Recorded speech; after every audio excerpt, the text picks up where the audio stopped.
Time for some love in the morning, and we are standing on the precipice of possibility. A new year brings new goals, and for many couples, that includes building up their own foundations. Yes, so here to shepherd you into the pastures of blossoming love is certified relationship and life coach Jennifer Blancool.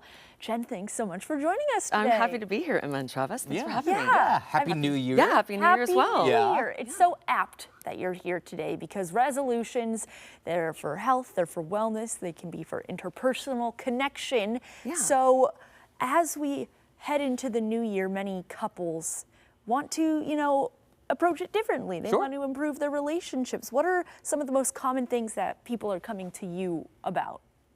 Great question. So I could sit here as a relationship coach and give you a bunch of action tips, but it'll fall flat if your mind isn't right. So my best advice out of the gate is honing in on what is good and right in your relationship. I'm talking about gratitude, and I know we speak of gratitude a lot. It's a very used word. But I'm really passionate about the practice of gratitude because when we do the work, and it does take work. I'm not talking about like, hey, partner, thanks for working so hard. I'm talking about getting really specific and granular on a regular basis about what you love and appreciate about your love. And, it sounds cliche because we talk about this a lot. And at the same time, us humans have to work hard to be in a mindset of gratitude. Right. I'm leaning more towards you couples that are long-term, that have been together for a while. You're past the honeymoon stage. You're in it. You're in it. It can be hard. We live in a very busy world. We live in a divisive world.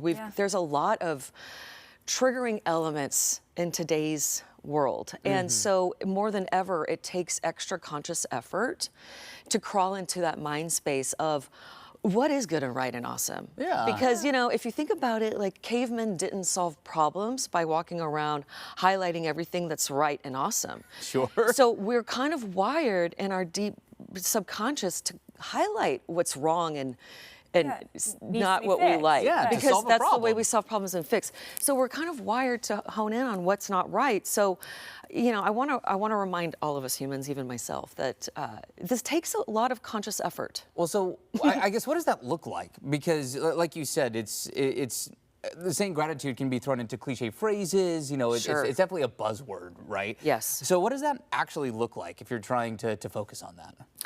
I think it looks like it can be a ritualistic way. I have a lot of couple clients who have some kind of ritual and they're even robotic about it, but they know that if they don't be robots about it, that they won't do it. Whether it's just a quick 1-minute gratitude exchange before bed, or maybe it's over coffee in the morning if you're even able to spend that kind of time together in the morning. But making it a ritual. So there I would love to say, I'd pin an action on you with making appreciation, specific appreciation, and the expression of it a ritualistic action. We do best when we kind of are robotic about it. And yeah, I think a lot of times we can think in our minds what we love and appreciate, but taking that next step and even being cheesy and highlighting it a lot, just calling it out and not holding back on that. I hope I answered that. Yeah, no, you totally did. You totally did. You answered that great. So when it comes to ushering in a new year, what are some dating trends or maybe like faux pas you're seeing? Maybe things that aren't exactly working that you see? Do you want to talk about AI? Dating trends. Oh yeah, we were talking about AI last. Yeah. Well, it's interesting because, AI aside, we have so many people at our fingertips. Yeah. And it has led us away from meaningful connection and really putting in the meaningful effort of getting to know somebody and paying attention to the details of somebody.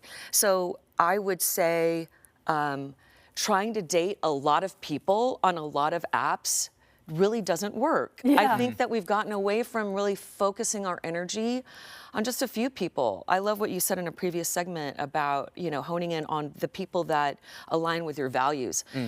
Coming out of the gate and being authentic yourself and really expecting that from the person that you're going on a date with and asking the right kinds of questions that help you drill down to the people that you should be spending your time with. Yeah, there are a lot of those. I mean, in that particular instance, that was Tinder that came out with their own study, basically saying that people are just being more upfront earlier. Right. And you know, maybe that can come off as brash, but I think it is a sign of the times that shows that people are tired of, you know, going on that fourth, fifth date and then realizing that they've wasted their time because somebody actually believes something else and it's not a match. Yeah, and I think more than ever, this is my opinion, that we have the strongest of opinions about things. Yeah. Mhm. You know, just the times that we're in. Sure. And so I do think it's important to not only be yourself and give your true authentic self to the person that you're sitting across from, but, you know, I'll say demand it of the other person with love and respect, but demand that from the people that you're spending time with. Yeah. You know, you always just drop bars, Jen. You come here, you give killer advice. I have no notes. Thank you so much. I appreciate Happy being New here. Year. Yeah, Happy New Year. Thank you. Excited Happy to New Year, see you too. next year. Thanks for Yes, having and if you have any questions about your relationship, you can send us those questions on our Instagram, and we will ask Coach Jen here live. 8:42.